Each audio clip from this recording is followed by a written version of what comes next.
5 perguntas sobre metástases cerebrais. Sou Rafael Maffei, sou neurologista e eu vou começar aqui a responder para vocês. Primeira, o que são metástases cerebrais? As metástases cerebrais são aqueles tumores cerebrais que são secundários, que não começaram no cérebro. Ou seja, são aqueles tumores que tiveram a sua origem em algum lugar, se disseminaram, geralmente pelo sangue, e foram se alojar ali no cérebro. Por exemplo, um câncer de mama que começou ali naquele outro órgão e se disseminou e se alojou ali no cérebro. Um conceito que a gente tem é a separação anatômica que a gente tem das metástases. Então, por exemplo, a gente tem as metástases do parênquima cerebral, ou seja, que estão ali no encéfalo, no cérebro, e a gente tem a disseminação leptomeníngea das metástases. O que é isso? Ou carcinomatose meníngea, é um termo também usado. É aquela doença, é aquele câncer que está disseminado no líquor. O que é o líquor? O líquor é aquele líquido que recobre o cérebro e que está envolvendo todo aquele sistema nervoso central. E quando a gente tem um câncer que está disseminado nesse líquido, a gente chama isso de uma disseminação leptomeníngea da doença. Isso é uma entidade que também é considerada uma disseminação desse câncer para o sistema nervoso central, mas acaba tendo uma evolução diferente e, via de regra, um prognóstico diferente. Número 2. Quais os tipos de câncer que causam metástase cerebral? Potencialmente, qualquer câncer pode causar uma metástase cerebral. Porém, existem alguns tipos de câncer que têm uma maior probabilidade de causar uma metástase cerebral. A gente tem o pulmão, mama, melanoma como exemplos de tipo de câncer que tem uma maior probabilidade de causar uma metástase cerebral. Outro exemplo também é o carcinoma do rim, o carcinoma de células renais também tem uma chance mais aumentada de causar uma metástase cerebral. Por que eu digo isso? Existem tipos de câncer, como por exemplo o câncer de próstata, que são um tipo de câncer muito comum, muito prevalentes na população, porém que o risco de metástase cerebral ele não é tão alto, ele não é tão prevalente assim. A gente vê um câncer de próstata com uma metástase cerebral, assim como a gente vê outros tipos de câncer, como eu citei, que tem uma incidência muito mais alta de metástases cerebrais. Porém, apesar disso, qualquer tipo de câncer eventualmente pode ter algum risco de se disseminar para algum órgão, sendo esse risco maior ou menor a depender do seu tipo histológico. Pergunta número 3. Quais são os sintomas mais comuns de uma metástase cerebral? Essa é uma pergunta bem difícil, e inclusive eu não vou me alongar muito nela, porque eu fiz um vídeo sobre câncer cerebral, em que eu falo um pouco sobre os tipos de sintomas de câncer cerebral. E nas metástases não vai ser muito diferente, porque o tipo de sintoma das metástases cerebrais vai depender da área do cérebro acometida pela metástase. Existem os sintomas gerais e os sintomas focais.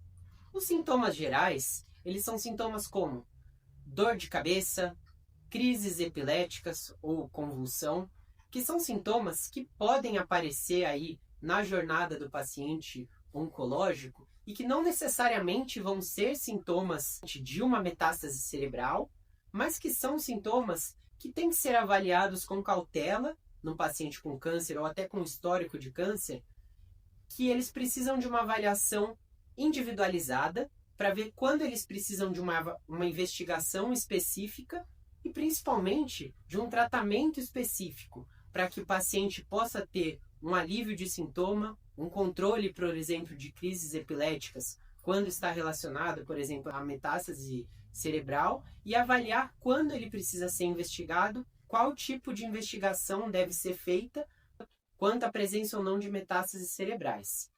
E os sintomas mais focais, que a depender da localização da metástase, ela pode gerar um sintoma focal específico. O que é um sintoma focal? Por exemplo, se a metástase está ali na área da motricidade, por exemplo, do braço, ela pode levar a uma fraqueza no braço. Isso eu expliquei muito também no meu vídeo de tumores cerebrais. Então os sintomas eles vão ser muito variáveis a depender da localização em que a metástase vai estar no cérebro. 4. Como é feito o diagnóstico de uma metástase cerebral?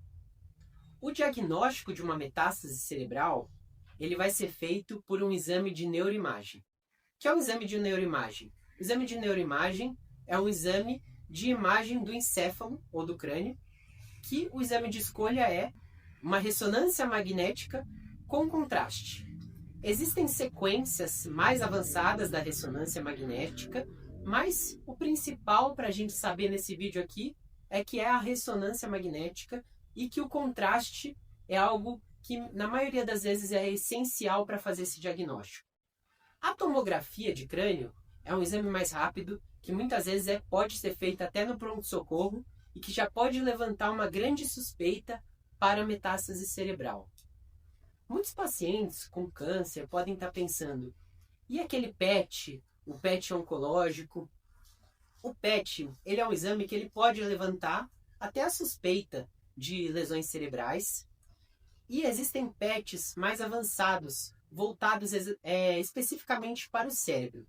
São exames que a gente tem pouca disponibilidade, principalmente aqui no Brasil, mas o PET oncológico tradicional, devido ao alto metabolismo cerebral, ele não gera uma boa especificidade para a gente saber exatamente qual tipo de lesão a gente tem no cérebro. Portanto, ainda a ressonância magnética, principalmente aqui no Brasil, ainda é o exame de escolha para a gente ter uma boa imagem do cérebro. Existem métodos mais avançados de PET, principalmente com aminoácidos, em que a gente consegue avaliar um bom PET cerebral com o intuito oncológico, porém, ainda o exame de escolha para uma boa imagem de metástase cerebral é a ressonância magnética. E o padrão ouro para a gente ter certeza exatamente do que é aquele tumor cerebral e a gente ter a confirmação com certeza do que é a avaliação da anatomia patológica. O que significa isso?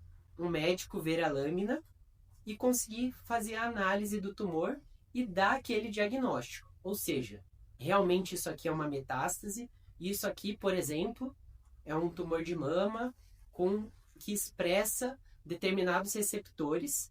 Então, você retirar uma espécie cirúrgica, seja por biópsia ou seja pela ressecção, ela consegue nos dar a informação de qual é o sítio primário e também de quais marcadores aquele tumor vai expressar. Nem sempre isso vai ser feito. Há situações em que não é realizada a cirurgia ou biópsia, e isso vai depender muito de caso a caso, de doença a doença. Dito isso, vamos para a pergunta 5. Quais são as opções de tratamento para as metástases cerebrais? As opções de tratamento para as metástases cerebrais, elas são muito variáveis e elas dependem de vários fatores. Dependem de como está o status do paciente, ou seja, a presença ou não de sintomas, qual é a extensão das metástases cerebrais, ou seja, é uma única metástase, são múltiplas metástases, já é uma doença disseminada, como eu falei no começo, e também do tipo de tumor. Como eu falei, as metástases cerebrais são variáveis, elas podem vir de vários tipos de tumores diferentes, e o mesmo tipo de tumor, ele pode expressar marcadores diferentes que podem ou não ter alvos terapêuticos. Então, com base em todo esse cenário, as metástases cerebrais, elas podem ter como opções cirurgia, radioterapia, seja ela focal ou mais ampla, e terapias sistêmicas, seja elas quimioterapia ou terapias-alvo, a depender do tipo de câncer do paciente. Essas foram as 5 perguntas sobre metástases cerebrais. Espero que vocês tenham gostado do vídeo.